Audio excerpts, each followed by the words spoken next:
What's up, everybody? We're back with another episode of the Dragzine Podcast. I'm your host, Senior Editor Brian Wagner. This week, I've got the man that has more hats than a hat rack on his head, Tyler Crossnoe. Tyler, what's going on? What's up, brother? Good to be here. Thanks for the opportunity. No problem, man. Good to see you as always. It's the not the off season. It's just a slight winter break for some of us. It's shorter than others, right? Exactly. I told somebody the other day, I said, it's not an off season. It's a time when race cars don't go down the racetrack. And it's the time that you have to plan for cars to go down said track again, right? Yep. Oh, and I told somebody the other day, I've had a busier week this week coming back from PRI, number one. Number two, just county meetings, comprehensive plans, end of year annual reports, all that type of stuff. And everybody's like, gosh, I thought the off season was easy. I'm like, no, it's worse. Wait, I mean, everybody tells me on the internet that you just throw the gates open to a track and, things run The themselves. grass is cut. Yeah, and you kick off a weekend event like you're literally just wiping the sweat off your brow with $100 bills. I mean, I thought this stuff was easy, man. I did too. That's what they told me from the outside. I was like, man, this is going to be a breeze. Not so much. And then reality kicks in, right? Yeah, then the light switch came on. No. Yeah, then it's like, oh, they're a little different. It always cracks me up. And when you've been on both sides of the fence, I think it makes you a better spectator and racer for sure, because you have a lot of respect for everything that goes into making this stuff happen. Yeah, it made me a better promoter. It's made me a better track operator from knowing the racing side, and then getting back in the car every now and then. It makes me a better racer, knowing the racetrack and knowing how things work and everything like that. So it's kind of, if you know all sides of it, it's good. If you want to know all sides of it, if not, don't blame you one bit. And it gives you the patience of a saint, because I always tell the story. It always cracks me up when people complain about the track. It was, with a outlaw streetcar union down at a beach bend, and that dude was just wearing you out on the starting line. We won't say his name, about the track conditions. And Hancock goes out there and just uncorks a pass. You look at the boards, look at him, and he just walks away. I'm like, that right there. That's how it goes. That's all you get down there, bud. Look, it's like looking at the scoreboard at a basketball game. Yeah. And granted, there are times where there are challenges with the track surface and whatnot. Oh, yeah. And honestly, I've, come from the years from crewing, racing, being around it. There might be challenges with the track. You're going to have to tune around it, because there's sometimes where there is no magical bullet that the best track prep guy in the world can shoot that track with to fix it. Exactly. And it's just, and a lot of people think it's the same every day. Humidity affects it, temperature affects it, water intake affects it, water table affects it. There's so many things that affect rubber bondage, the glue that we spray. If you're mixing, how much do you mix? If you're not, are you really going 100% when it's 90 degrees outside? And there's so many things that go into it that everybody else from the outside never takes into advantage. So it's definitely a science. I'm blessed to have learned it from a younger age and then know it coming up. So it's nice to have that tool in the toolbox, but I hate having to use it sometimes. Oh, I swear I saw Kurt Johnson one time, measuring the air, lick his finger, measuring the air, sniffing and licking the track. I mean, that dude, and then he goes through and mixes a little formula up, looks over his shoulder to make sure no one's paying attention, and then, goes out and sprays and magic happens. That's what you guys do. Exactly. Make it look good. 90% visual, 10% operation. It looks good. just don't go too out far and look at it, right? Yeah, exactly. So, it's funny we talk about this, and I always say that, I think you're older than me at times, but, you're wise beyond your years at running facilities, events, and everything else. And kind of in the same vein, what are some of the most important things you've learned over the years that have helped contribute to your success? Kind of looking back at, young Tyler to Tyler of today, what are those, finger in the light socket things that you've learned over the years that have made you better at what you do? Patience. I'm a lot more patient now than I used to be. Don't tell my employees that. They think I'm like hot under the collar and ready to pop at all times. But patience on a lot of big projects. I've always had a really bad problem of wanting everything now. Like, ooh, this would make a big difference. Let's do that now. And it just doesn't work that way. Being that I've now come to the racetrack here in Virginia, seeing the financial side of it, I've never done that part until last season. So now I know okay, hey, we can't spend that money right now. We need to plan that for another year. Or now I understand a 5-year plan. Always understood it from a younger age, but now it's like, now I really understand a 5-year plan. Now you got to sign off on it. Yeah, exactly. Now you have to put your name on it and say you're going to do it. It's not fun. No, but patience is probably the best thing. Being able to talk to people and understanding their side, as well as understanding and turning around the racetrack side or the series side and putting it in a language that they can understand. I have a really, really bad problem of talking scientifical or the knowledge of the series or the timing system or the racetrack or whatever, and not being able to bring that down to a level of someone who doesn't have the same definitions or the same mindset. So I've learned that over the last 2 years, really, because that's been a problem of mine. Not really a problem, but just hey, you're not trying to talk over somebody, but that's the way I learned it. So it's like, that's how you describe it. But when nobody else has the past knowledge of it, they kind of look at you like, what is this guy talking about?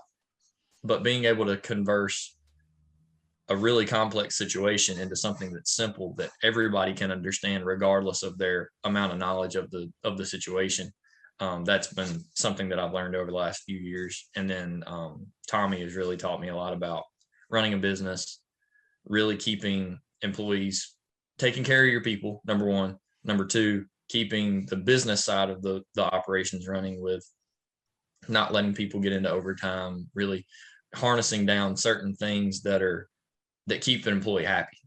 Given what we're planning tonight, we have a Christmas party for our employees. This is only like the second time ever in 20 something years that a Christmas party's been done, but little things like that go a long way. And we really a lot of that comes from Tommy. I get a lot of credit for things that are passed down. Hey, go do this will work. And I get a lot of credit for that, but all the credit goes to Tommy for that kind of stuff. And you mentioned leading people, and I think that's very important when it comes to racing. I've seen this with a few other tracks, and I always use Bader as an example. This past year at the NMRA race, Evan Smith and I were snapping pictures of him in the water box, wearing the white pants and the striped uniform, running the water box, And if you did not know who Bill Bader is, you just think he was, your typical track worker. And what's funny is that that's the example of leading from the front. That, I think that's what you see in all the successful racing series is you have people in tracks, people leading from the front. Yes. And I've had management meetings here that there's a difference in a leader and a boss. A leader's out there with you, pushing whatever the project is. A boss is sitting there telling you what to do and going to put his feet up. And you're going to get a lot more respect being a leader, even though if you've already done it 15 times, there's that one person that hasn't seen you do it or knows that you can do it or whatever. And it's also that, I guess it's just a piece from a regular employee that knows, hey man, if it gets tough, I know my leader's coming in and going to get in the trenches with me, instead of, man, this guy just told me what to do. I don't know what to do. I might lose my job because I don't know how to do this the right way. So I've always told all my employees and all the management stuff that I've ever been a part of, be a leader, don't be a boss. Totally one of the best ways to look at it. And kind of, looking at that as well, let's get your take on this. Being a leader versus being a boss has been an interesting challenge in, I guess we'll call it the COVID era. I don't know what to say anymore. I just kind of, show up and deal with it like everybody exactly else, really, but at the same time, I've tried to use this as in my own personal professional way, try to learn from it and get better at doing certain things of what I do. What have you guys learned on the track management, track running side and the PDRA side of things when it comes to COVID to actually make things better post-COVID? We learned a lot during COVID. I will say that. A lot of people sat back and just let it happen and said, you know what, whatever they tell us we can do, we're going to do, that type thing. We kind of took a different approach, really pushed hard on the VMP side to at least get open for test sessions, whatever it was, non-spectator events, put in plans through the county, region, state, and got open earlier than the majority of other motorsports venues in our area and even on the East Coast. On the PDRA side, it got a lot harder. As I was starting to get Virginia at a point of, all right, we're starting to do test sessions, we're starting to do small events, but events. Then you have to go and learn North Carolina, South Carolina, Virginia. Now you start incorporating other states, and it's like, I thought I already had this figured out. So then you're working with other tracks, their county leaders, their administrators, anything like that, to figure out what is the right way to do business there. On the PDRA side, we took a different form compared to most. We were okay racing without fans. We made the changes to our purses, to our expenses, everything like that, to where basically the racers kind of funded the program between the racers and the marketing partners that we had. They basically paid for the program that year. It was hard, don't get me wrong. A lot of people took a lot of sacrifices. A lot of racers were, not really a lot of racers, a couple of racers questioned the move, but it was either, and it got down to the point of, we either make this move, cut purses back, take away some things that are not as important as others, and in of sorts hit a reset button, but you're still able to go race. You're able to go race for a championship, anything like that. And every racer that we talked to was 100% on board and really got behind the series. And I really think that's when PDRA took a turn. A lot of other series pulled back, just kind of said, hold on, let me keep this close to the chest. I don't know what I want to do right now. And we really got out there and just said, you know what, let's put together a plan where the series can sustain itself, where we can continue on another year or years down the road, and not put it in a point where, oh boy, you know, you've got to come out of 20 with a gangbusters 21 to make up for 20. There were some people that tried that and it did not work out well for them. But our racers, our marketing partners, everybody involved with PDRA was involved with the decisions that we made, and everybody was 100% behind us. And that was really what made PDRA take a turn, because I feel like we were the only ones racing for a couple of months, and it was all eyes on PDRA. And ever since then, we've just kind of rode that wave, and it's steadily gotten better and better. And we're going into 2022 hot and heavy, and it looks like it's going to be a good season. Well, you'd probably learn a lot from the operation side of things too, where you can really make things more efficient. And then when you circle back around and that old money faucet's opened up a little bit more, you can put it back towards the racers and things like that. Correct. And that's exactly what we've done. Going from 20 to 21, we made a considerable change in purses. Didn't go back to where we were pre-COVID. Pre-COVID, our purses were a little, so to say, top heavy. I felt like they were top heavy.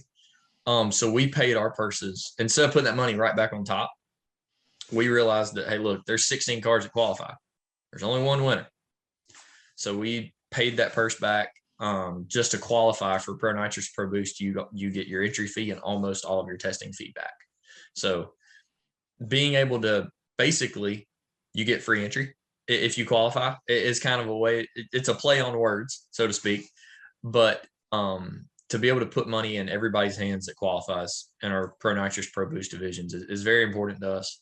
We're trying to build that in all of our classes, but to do so, that takes major marketing support and takes major racer support, which we're getting there. And I really feel like by the beginning of the 22 season, you could see that for this year. And then as that grows, then we could see that going forward and expanding the series even more. But we're excited for 22. I cherish all the knowledge that I got out of COVID. I was talking to Joe Rivera one day during COVID. I remember the conversation, and him and I were talking about, you know, kind of how is it different? What's the better and stuff like that. And I remember saying, and I don't know why I said it, I said, during COVID, the strong get stronger and the weak get weaker. And I really feel like that's how it went, because you see the strong ones that pushed forward and put their head down and said, we're going to be successful. They continued to get stronger and climb the ladder. But the ones that were kind of right on the edge of, do I want to continue this, or am I safe where I'm at? I'm just going to sit back and let it happen. You saw them fall, and we hate to see that. But at the same time, you've got to stay hungry, especially in a market and in a world that we're in right now. And going into 22, it's going to be interesting because, who knows what's going to happen with COVID, and God knows what else. There could be aliens dancing on the White House lawn on Tuesday. But No doubt. On the flip side of that, now you've got, the inflation and the fuel price issue. And I think that, again, plays into, if you were smart during COVID, you should be able to ride that out a little bit better. And I think, some of your big money bracket races are going to be an example of what happens when someone tries to spring up and do something, because if they make money on it, I think it's going to be the strong survive there too. Yep. We have really taken a defensive method again. We pulled, and it's a weird deal, but I've always said you pull defensive when stuff like this happens. We did that during COVID. 21, we kind of got on the offensive a little bit with our Pro Stars program coming out. That's a big money. I think we paid out $55,000 or $60,000. No entry fee to the racers. You earn that through racing with the series all year, and we're a top performer. So you got to come race for free. But again, going into 22, kind of on the defensive again. You see fuel prices going up, see inflation of everything across the country. Products are hard to get now. We're all, as bad as it sounds, everybody's, you can grab eight drums of traction compound, you need to grab it. Or, timing system backups and all that type stuff. Products are hard to come by, especially in the petroleum world right now. And we're all just slowly trying to grab as we can, so we're all prepared for the season. But there's a lot of people that are not taking that approach. And it's going to be difficult because there's only so much right now. And going forward, there's chemical problems that some companies can't get. And going into the season, there's going to be a lot of question marks on something as important as traction compound even. It's going to be really, really interesting how kind of some of this is going to play out. And we're going to take a quick break here on the Dragzine Podcast. When we come back, I'm going to talk with Tyler about, some more VMP stuff and what he's learned and some of the knowledge he can help disperse to other tracks out there. So quick pause. We'll be right back. Edelbrock introduces the new Victor CNC 12-degree 6-bolt cylinder heads for the GM LS7 application, specifically designed for maximum effort, naturally aspirated, and boosted applications. Edelbrock Victor CNC 12-degree 6-bolt cylinder heads for the GM LS7 engines are designed with .220 raised intake runners and .100 raised exhaust ports that provide a better line of sight into the cylinders and allow for an improved short turn. The raised intake runner design fits both stock and aftermarket LS7 intake manifolds and can be used with stock or aftermarket valve train setups. The heads also utilize popular GM LS6 bolt design, making them compatible with GM LSX race blocks, aftermarket aluminum and iron blocks with 6-point bolt LS race block designs. The 6-bolt design offers increased clamping capacity over the standard factory 4-bolt configuration and greatly improves head gasket sealing, ideal for high compression, naturally aspirated engines and high boost applications. You can learn more at edelbrock.com. All right, we're back on the Dragzine Podcast with Tyler Crossnoe. And Tyler, we've hit on some interesting subjects so far, but you've helped grow VMP since you kind of came on board with the Franklin. That's obvious. You've helped a lot with the facility. And I want to get your take on this because I play catbird a lot of times. I watch things on social media, in the media in general. I don't pontificate my opinion on it because not a lot of people really care what I have to say, and that's perfectly fine. But I pay attention. And one of the things I've noticed is you guys at VMP specifically seem to have really been growing your weekly bracket program. Yep. And there's other tracks that I think that might need to perk their ears up a little bit to this. I want to get your take on kind of what you guys did and what you think would help tracks kind of grow those weekly programs and put asses in seats. Yeah, that's something that we really took close to the chest in 21. We know how important that sportsman level of bracket racing is, not only the big money series, but the weekly series.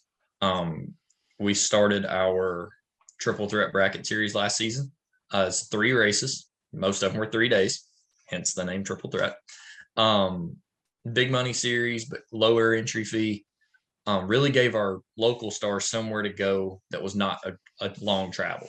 There's the long travel races like the Flings, the SFG races, all the races down south in the winter, that type thing.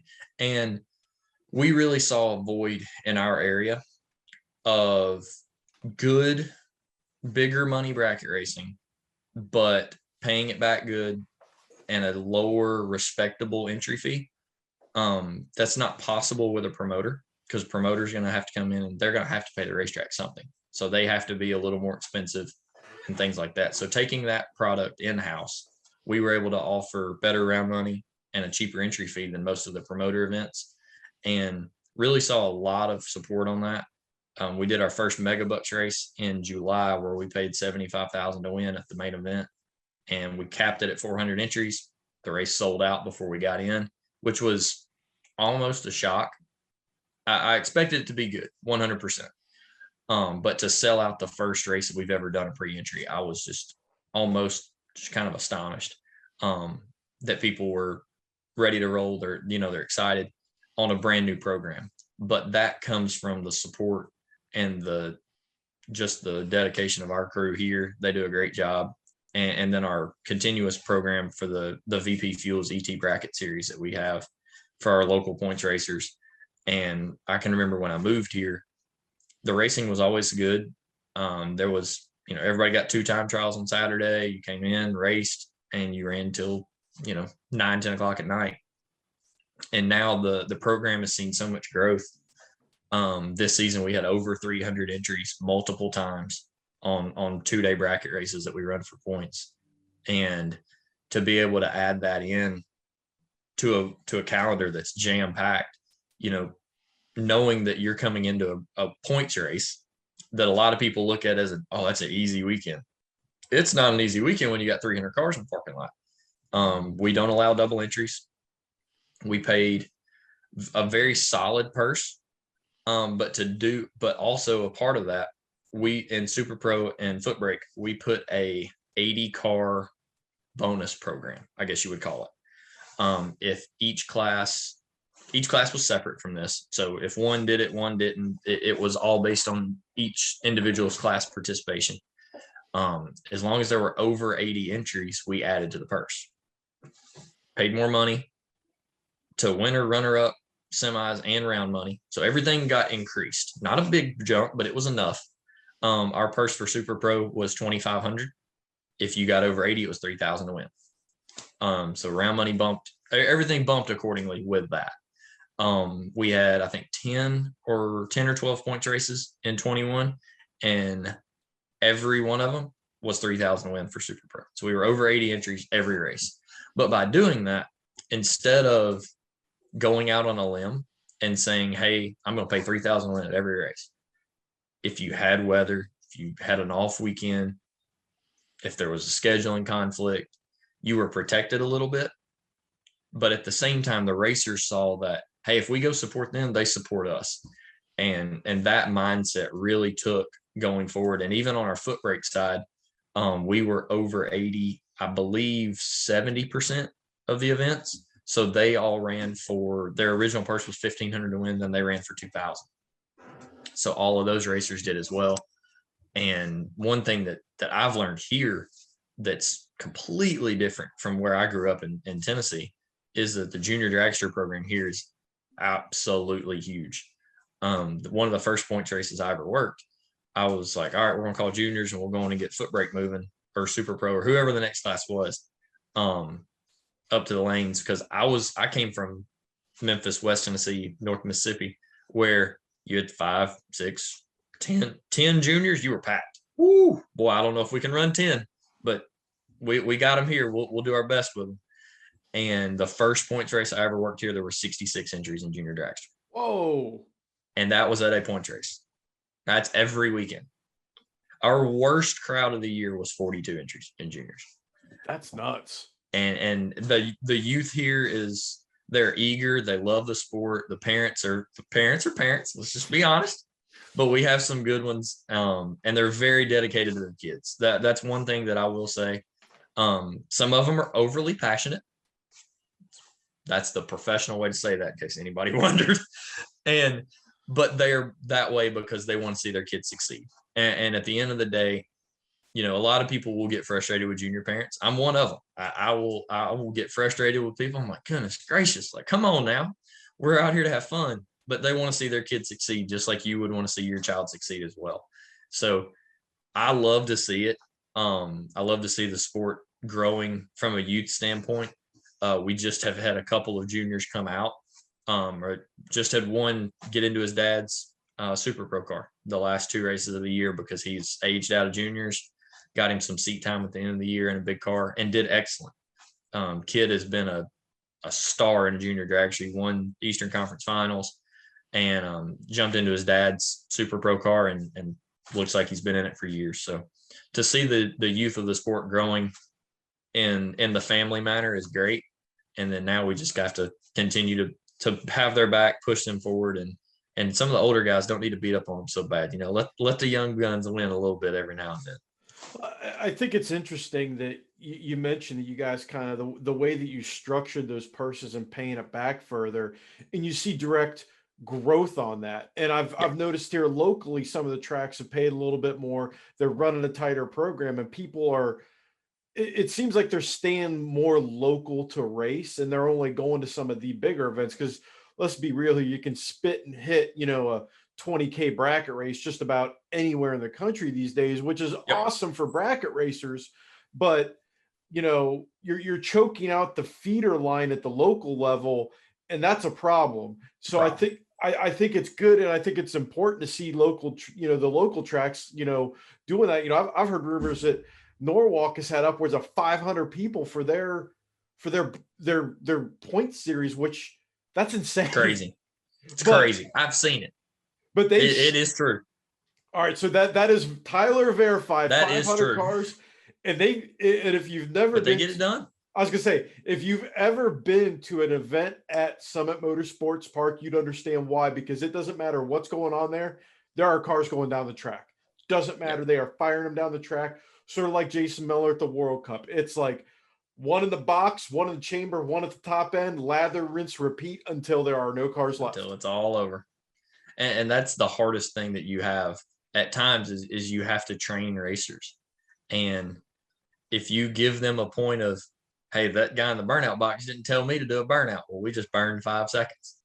And when you're running a race, and we have a curfew here of 11 p.m. So when you're running an event, 5 seconds a pair adds up a lot. So you have to stay on top of your employees on events like that, where you're like, and you hate doing it because it's like, hey man, come on, I know your arms are tired, but like, we got to go.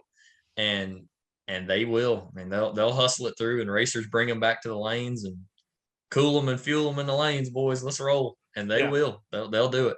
And again, I think that comes back to something that all tracks need to kind of look at is, again, it's how you treat your racers and your employees.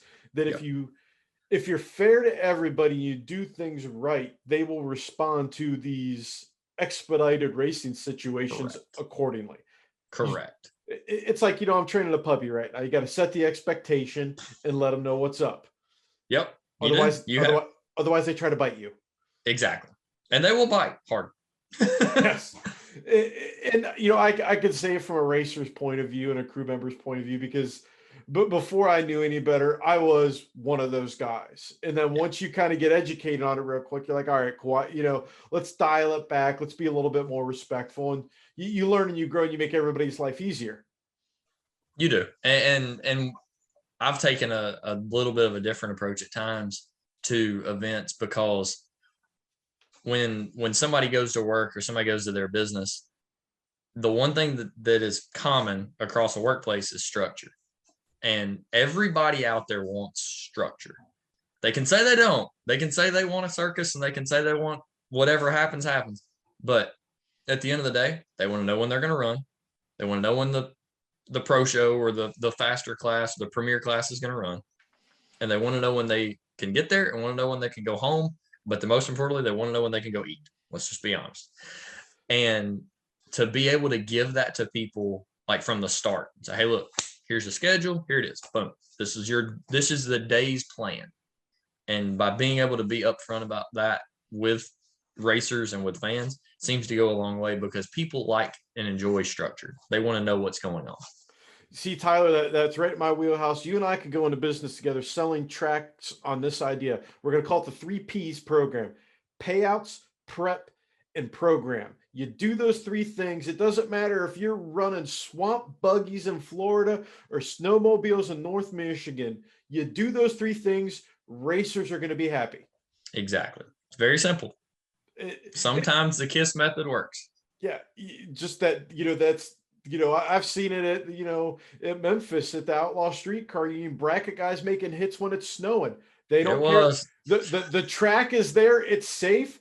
We got to keep hitting it. And you tell them, hey, I'm going to give you guys 5 hits in a row. Guess what? They're going to be fueling and charging in the lanes to get those 5 hits, as long as it's quasi safe. The radio guys are sitting there in their parkas freezing, but those bracket guys, they're just like golden retrievers, man. They'll run till they can't run no more. I remember we added a consolation race in, just thinking, heck, let's just see how many jump in. We had a cold front, and it was 44, 45 degrees, but it was snowing. And 7.0 and 6.0 index, they ran all day long in the snow. It was crazy. And then when the snow stopped, we ran Radio vs. the World and broke the world record. Yeah. Back in the good days of Radio vs. the World. I remember sitting trackside, and I was talking with my dad. I'm like, this is actually happening right now. Like snow is landing on my camera and guys are making hits. I'm like, it works. It works. It was a very odd weekend because it was snowing one day and less than 24 hours later, it was 72 degrees. Yeah. Yeah. That's a great kind of commercial for the weather in the Midwest and the Mid-South. Like you go from your AC to your heater all in one day. Oh, no doubt. Or sometimes less.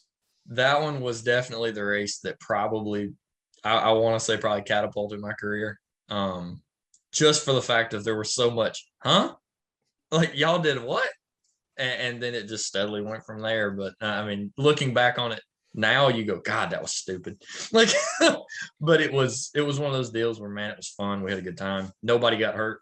Nothing bad went wrong on that day, but it was just, people were lined in that facility like crazy.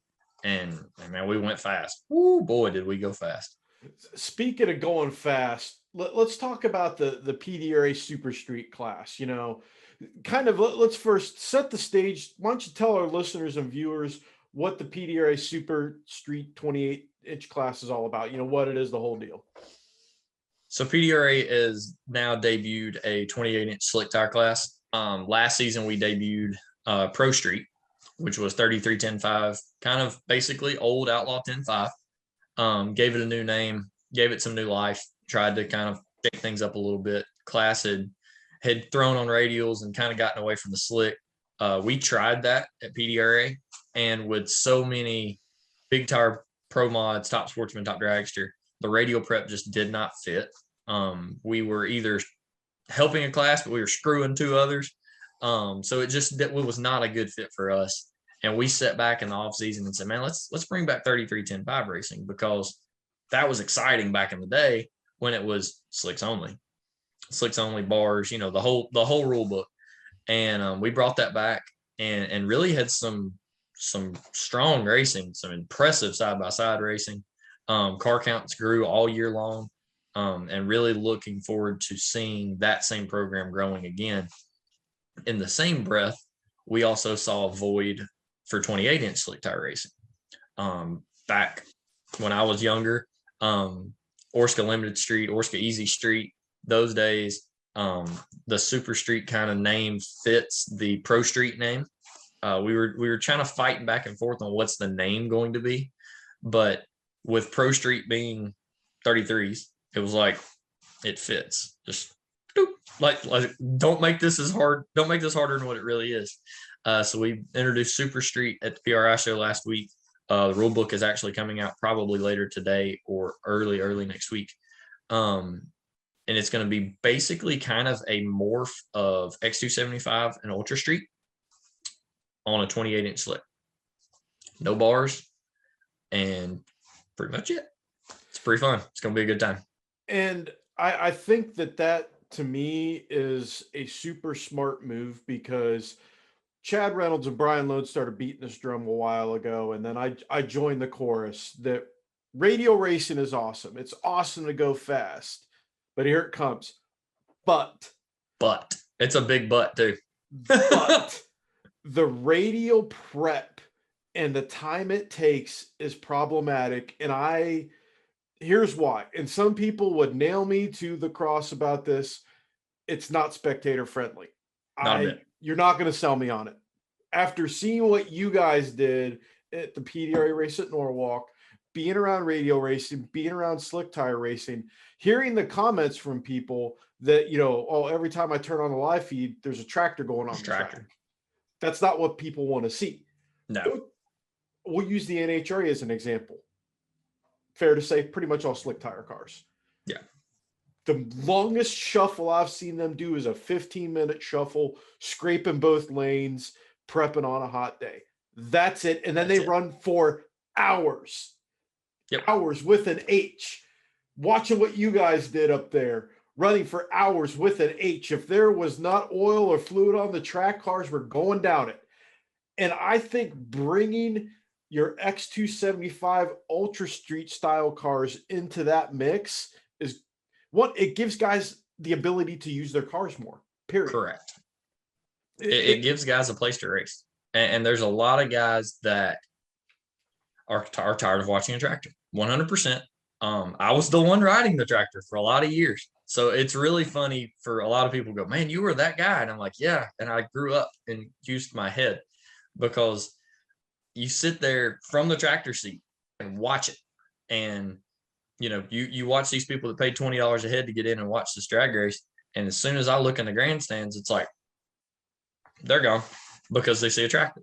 But we've taken that and remodeled the run order at PDRA, remodeled classes even. And mainly was the run order and the time schedule and how we do things, because our goal is to race more than we prep. 100%. We had a problem of that before. By fixing that, changing the run order around, we can usually go prep in front of Pro Nitrous, run Pro Nitrous, Pro Boost, Pro Street, Pro Stock, do a shuffle after Pro Stock with the flat drag or rotator, whichever one we have. And after that, we don't touch the racetrack again until Pro Nitrous comes back. And that's kind of been my goal, is if you can make the racetrack good enough to run your top classes, it's going to fall off a little as it goes, but run your classes that are higher horsepowered, like our Pro Street class that's on 10.5s. The Super Street class will be on 28s. Pro Stock kind of wants a little bit more slip on the starting line. 632s in between. Pro Nitrous motorcycles in there as well. So then when you get through all your pro show that we have at the PDRA, then you have top sportsmen and top dragsters that are bracket racing going 370s and 380s. Those guys want to stick the tire, drive off, and be as consistent as they can. Them following a 632 class is perfect, because 632s played a nice pace. Top sportsman, top dragster comes behind them, and they just want to stick and drive. They're not trying to rotate the world. They want a consistent racetrack. Well, by running an hour and a half of a pro show, it takes the aggressive snap out of the glue. So the track is more consistent for a top sportsman, top dragster car. And then we'll funnel in our regular top sportsman, top dragster, back half fields. After that, we bring in our junior dragsters. And for the juniors, the racetrack's not so sticky that they can't stage their own car. It puts it into the driver's hands as it should be. You're not making crazy adjustments on a clutch or trying to tighten a belt up or anything like that. You're not changing your normal routine because of a racetrack being too good or not good enough. And that even goes down to the juniors. I think it's, again, just the idea of seeing an X car on 28s and giving, like, the other thing a lot of people don't, I think they forget and realize again, is these numbers that guys like Goss are running, and, you know, Ron Rhodes running, they are amazing, but not everybody can afford to run that. Correct. Putting these cars on slicks, you're going to have guys, again, if it was me and I had a car that, you know, was a tweener, we'll say, drag it out of the barn, go race it. Even if you only race for 8 PDRA races, it's better than that thing just sitting there. Go have fun with it, you know? In my opinion, again, slicks are a great equalizer because it's a lot easier to be able to salvage your bad run on slicks than as radials. 100%. Once you spin a radial, it's over. And when you pedal a radial, it's unsafe. I mean, we've all seen that. So I'm really looking forward to seeing what the class does. I haven't put this out anywhere yet, so I'll say it here. We're going to begin Super Street in 2022 with 4 races. We'll have those races out in the next couple of days or so, but Pro Street will be back for 6 races, and Super Street will debut with 4. Hopefully we get we're hoping for a good car count, a good diversity of cars, so we can really harness the rules down this season. That's really our goal. We've got a good platform. We think we're close, but before we make this a championship class, we want to make sure that the support's there. We want to make sure people enjoy the class and are going to come race the PDRA with us. And we want to get the rules 100% right before we go throwing out a championship fund or big money purse or anything like that. Same thing with Pro Street. We've made a couple little changes. That was our first season for running them for a championship was this year in 21. Tim Essick took home the world championship in his Mustang. Jesse Lambert and Ty Casper were top 3. But we look at that category going forward, make a couple small changes. There's already been cars built for the class, built this past year to come run PDRA Pro Street. So I feel like our small tire group is growing. For a long time, I grew up in small tire, promoted small tire, and really wanted to see that make a home in PDRA. But until we got the radial tire out of there, it didn't. I'll be honest. The radial guys said the racetrack wasn't good enough, and the big tire guys said the racetrack was too good. So we were stuck in the middle there. And then now by kind of taking a page out of the dip back in the times files and going back to the slicks on small tires, it's been a major success for not only the racers in the PDRA, but also from the fans. We hear that a lot whenever we go in. We hear people say, man, I like how that car looks real. That looks like a real, like Tim Essick's car looks like a real Mustang. Jesse Lambert's car looks like a real Mustang. Randy Lambert's new Camaro looks like a real Camaro. And that to us is good because that brings in a different demographic of fan, because they look at Tommy Franklin's 69 Camaro Pro Mod, which is awesome. I mean, it's a great looking car. It's an awesome deal. And it has the visual of a 69 Camaro, but it's not a Pro Street car that looks like it rolled off the floor. No. And it's coming in here about to go 4.0s, 390s. Good stuff there. We're going to take another quick break on the Dragzine Podcast. When we come back, we'll enter the home stretch and pick Tyler's brain about a few other things and have a little fun. So we'll be right back here on the Dragzine Podcast. The new line of Edelbrock VRS 4150 race and performance carburetors are packed with features that will appeal to racers, engine builders, carb tuners, as well as the hot street enthusiasts looking to improve performance. The VRS 4150 is a street-friendly but race-ready carburetor. The one-piece cast aluminum body fits all 4150 and 4500 carb flange manifolds without requiring an adapter plate and are available in 650, 750, 850, and 950 CFM models. To learn more about the VRS 4150 carburetor, visit edelbrock.com. All right, we're back on the Dragzine Podcast with Tyler Crossnoe. And Tyler, we are talking about the 28-inch class, which is going to be interesting. You know, it's awesome you guys are doing something with slick-related stuff, because if guys want to run radial series, there are series out there that are for radials only. Go have your peach mango tea. You can have your hard lemonade too.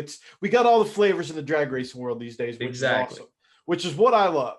I like anything loud, fast, and dangerous. We got a lot of that. Yeah. It works out great. Now, kind of going off of that, what do you think Heads Up Doorslammer racing really needs to do to bring its popularity to an even higher mainstream level? Because if you look at this from a really if you're sitting on the moon and the earth is the drag racing world and you kind of split it up, it's very sectionalized, and everybody in the one area thinks that theirs is the biggest and the greatest thing. And if you break it down into a pie, some people aren't going to like this. You say drag racing, NHRA, it's going to take up a big slice of the pie. Then you got bracket racing, then you got no prep and radio racing and everything else. What do you think that the outlaw Doorslammer Heads Up style racing, what does it need to do to grow even more? Really, and this has been the question of our meetings since the World Finals in October. What is the next step? We feel like we're at a level with the PDRA going into the 9th season, that we're at a spot where it's time to it's time to make a jump. It's time to make a move, make some changes. And really it comes down to the racers. I know that sounds weird. And not on the racetrack either. It's all about, we have a lot of stars in the PDRA, and taking them and making them stars is harder than you would expect. You don't have national television. You don't have a Street Outlaws TV show. You don't have a Fox on FS1 show. So getting racers to promote themselves is probably the most difficult thing that I've ever seen in my life. Which is really weird, because you give them a post on Facebook and boy, they'll go at it. But you tell them to, hey man, look, we need you to send in an email with your car information, your sponsors, what's changing for 22, blah, blah, blah. And we'll push that and promote you. Crickets. And it's the weirdest thing in the world to me, because drag racers and racers in general are egomaniacs, 100%. That everybody out there is going, no, not me. But there is nothing better than getting online, clicking on dragzine.com and seeing your name on the header. Hey, Johnny Placino just came from behind to win Extreme Pro Stock. Jim Halsey goes 3-time back-to-back world champion in Pro Nitrous. Randy Weatherford takes Daniel Ferris's championship away. Kevin Rivenbark wins the title. There's nothing better than seeing your name in lights. People can say what they want to. No, I like to be the guy behind the scenes. You might be, but a little bit of fire inside of you says, that guy noticed that I did something good. 100%, every one of them does it. And there's a way to do it where it's classy, but not braggy. And the more racers that will see this and say, man, I should promote Pat Musey Racing Engines or Proline Racing, whoever, or ProCharger or Nitrous Outlet, or whoever's helping make my program what it is, gives me deals or helps me do whatever I'm doing. And then for the fact of, at the end result, we want fans to come out and see us, because, hey, we've got $20,000 worth of t-shirts in the trailer. We'd like to sell those. I mean, as a race team. So as racers will understand the fact of, hey, the more you push and the more you get out there, the quicker and more adaptive fans are to putting a face with a name. The hardest thing that we have is we promote cars. Yes, you have nicknames of cars. Jay Cox's Pumpkin, Tommy Franklin's Jungle Rat, Jim Halsey's Daddy Shark, things like that.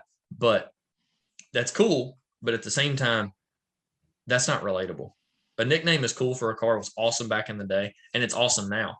But people want to know who Brian Wagner is, who Jay Cox is. They want to see the face, because the face is real. The face is real. The emotion's real. And we're going to do our part in 2022 to bring back instances where racers can show emotion. Some good, some might be bad, but it's going to be something that we can take internally and try to make better as we go forward, to try and put our stars out there, because that's what it's going to take. I'm going to say something that's going to upset a lot of people, and I'm perfectly fine with that. And I'm guessing you're probably going to agree. Street Outlaws has done more for drag racing in the past, we'll say 10 years, than most people will realize. And it's because of the personalities. 100%. people don't like, I see it all the time, people bashing them and bagging them. Well, guess what? They did it right. Like, oh, well, it's a TV show. We have the race. I've had the guys from the show on here. The racing is real. 110%. Hosted one. Yeah. We hosted one this past year. It's as real as it gets. The TV show side of it is what hooks people in. It gets people to buy the Ryan Martin shirt. It gets people to flip off Big Chief because they don't like him. Yep. Let's rewind things.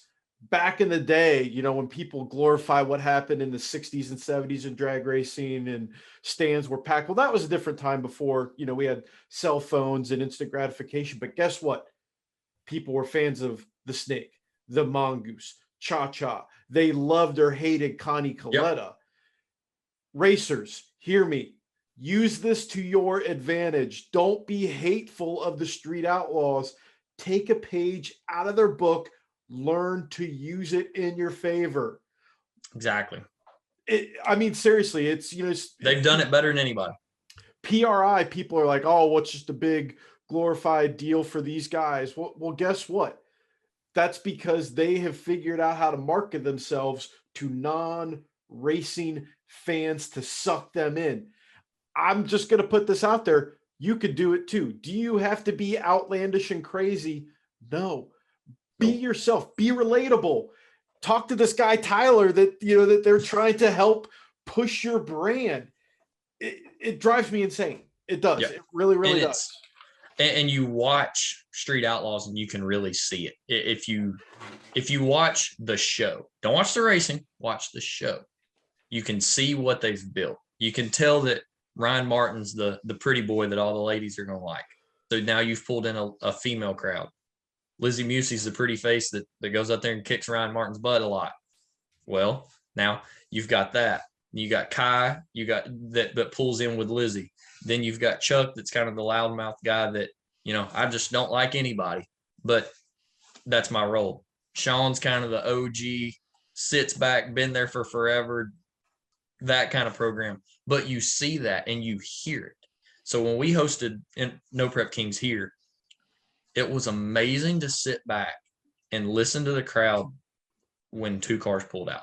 Not because of not because of the cars, but our episode's aired, I can say it. Sean cut an oil line in the burnout box, had to back him off, had to clean it up, all this stuff. Well, Birdman takes the competition by, moves on to the next round.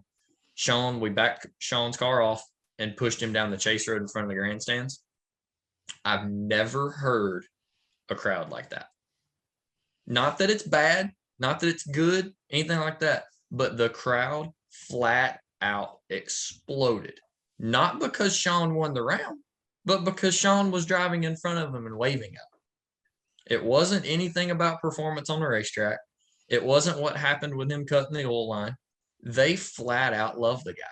Same way with Ryan Martin, same way with Kai, same way with Lizzie, all of them. Every one of those characters has people that love them and people that hate them.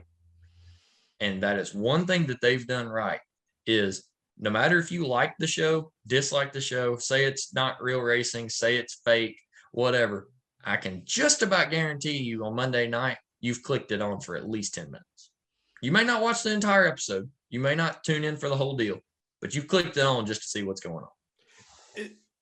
To me, you know, the way I explain it to people is, you know, I grew up watching wrestling, you know, back in my day, I remember Stone Cold Steve Austin, the NWO, like when that era exploded. Like, again, if you pay attention to history, you watch these things and you watch some of the documentaries that they talk about that, particularly, again, it sounds hillbilly as hell, but Stone Cold Steve Austin, how he talked about, you hear his story, how it happened, and you know, how Austin 316 came about.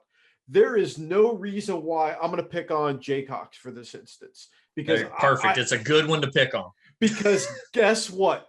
Jay Cox could cut a Stone Cold style promo after run at the top end and call out Tommy Franklin, and Tommy could play the baby face role that has, you know, the snappy comebacks, but you want to root for him because he's the hero. And then again, just put this out there. Well, guess what? Those two line up.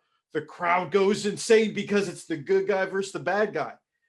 Every racer should capitalize on this. You have sponsors. You have things to say. Actually, it doesn't matter if you don't have something to say.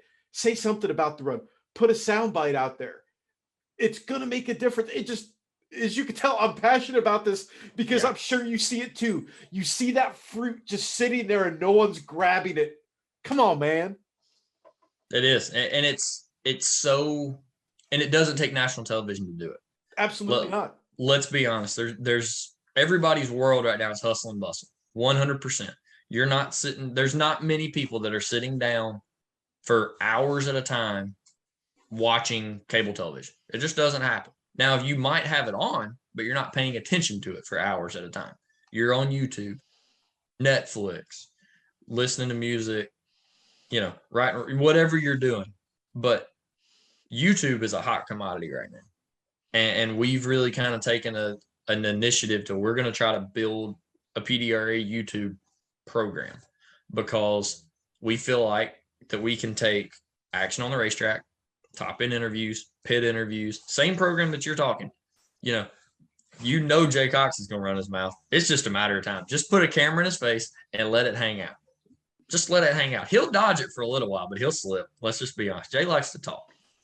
Now, Tommy likes to be the nice guy. Halsey's going to be the quiet killer. Let's just be honest. He's earned it. When you go 3-peat, you can be the silent killer. But at some point, you're going to get a line out of Jay. You're going to get a line out of Tommy. You're going to get a line or a look out of Jim Halsey.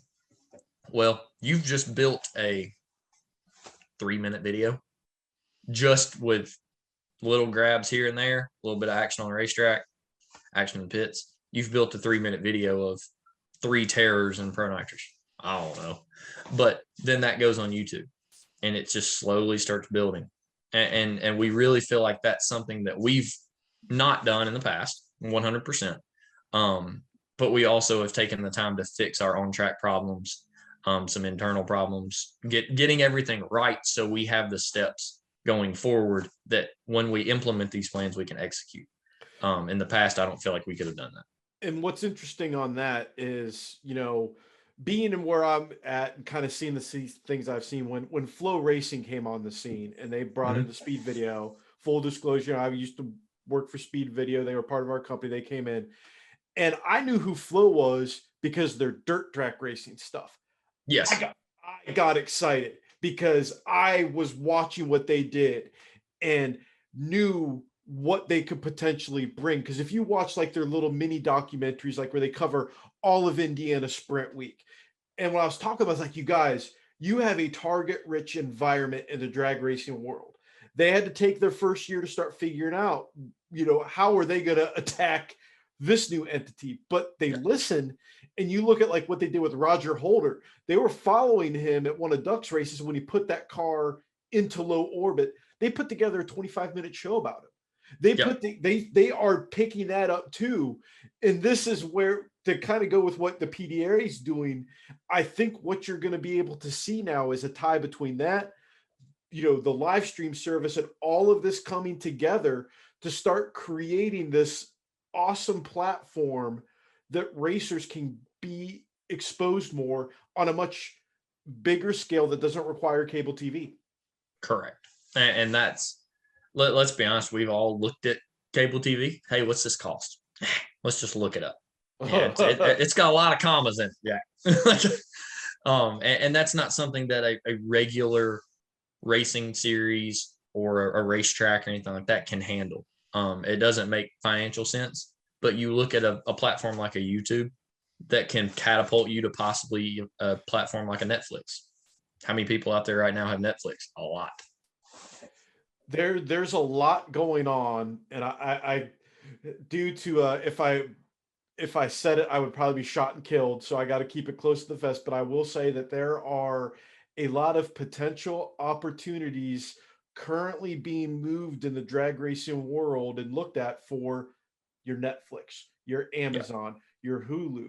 And if racers want to get on that Street Outlaw style train, they need to start putting themselves out there, and they need to do something like, it costs free 99 for YouTube in general. And that, again, that ties into one of my other rants, that more tracks, more organizations, I will use ProMedia. They do good with their YouTube. They've been working on it. The NHRA and their giant juggernaut entity, they are good on it. So it makes me happy to hear that the PDRA is going to get on that train, and being able to leverage that with your live stream partner and your other media partners. That's how you build things. That's called a foundation. Exactly right. And that's something that, I wanted to get. I would love to have been farther ahead on this, but I didn't want to run before we walked. Yeah. I wanted to get the right people in place. Jason Reese has come on board last season, or in 21, has been a monster for us. Really has helped in a lot of different entities. We got a lot of new marketing plans, and Jason's right on top of it. So I'm proud to have him on board, and it's going to be a good one. Oh, I got so many Jason stories. They don't have enough time for these. No, I need to get him on the show. Like the story. Actually, I think let me walk that back a little bit. I have a lot of Jason stories I can't tell. I think we all do. It's sort of like there's a lot of people out there. I have a lot of, it was funny. I had Kurt Johnson on the show. We were talking about this. They're like, there's a lot of stories that are awesome that we just can't tell for fear of criminal prosecution and potentially losing our jobs. Yes, 100%. Case in point, last week at PRI. No.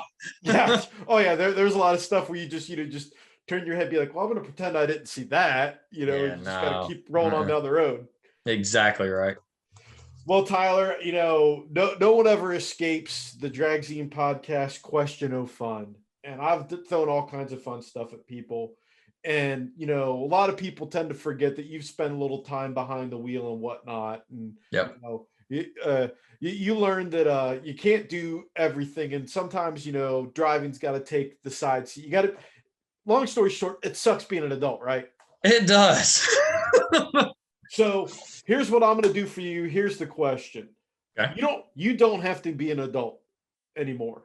You have become independently wealthy. You have FU money. So you got unlimited budget, all the time in the world, all the resources. You are the wolf of the drag strip, if you will. You're handing out fun coupons like Leonardo in the movie. What are you going to race? What are you going to build? And why that clash? The world is your oysters. What are you going to do? Definitely, I'd have a bracket car. I grew up with that. That was kind of my deal. So I would always have some kind of tie to the bracket world. I'm actually going to pick up my 69 Camaro whenever I go home for Christmas. So it would probably be a 69 Camaro. They've always been close to me. My dad owned one. That was my first car. It just I've always been a 69 Camaro guy. It would have to look like a real car though, not a tube chassis car, stock roof and quarters, and really go from there. Have a nostalgia look on the outside, but some new muscle under the hood. But if I was looking for any class that I was going to go run, it would probably be Pro Mod. I've always had that dream of driving a Pro Mod. I enjoyed my time in Ultra Street on the small tire deal. That was fun for when it was kind of in the middle of the hotbed of radio racing when I was able to jump into Ultra Street. Really enjoyed that time, had an excellent car, and could have won just about any race we pulled in the parking lot with. Josh Ledford, Mark Mincer, Mag. We all had put in a lot of time on that thing, and we did good. But if I had the money to do it, and money and the time to do it, I would definitely run Pro Mod. Don't know what combination. I've never been a nitrous guy, and then I hang out with Tommy a lot now, and he's kind of got me not really at the point of where I say I could go out and do it. Always been a Pro Charger guy. That's what I had on my Mustang. So I know that program very well.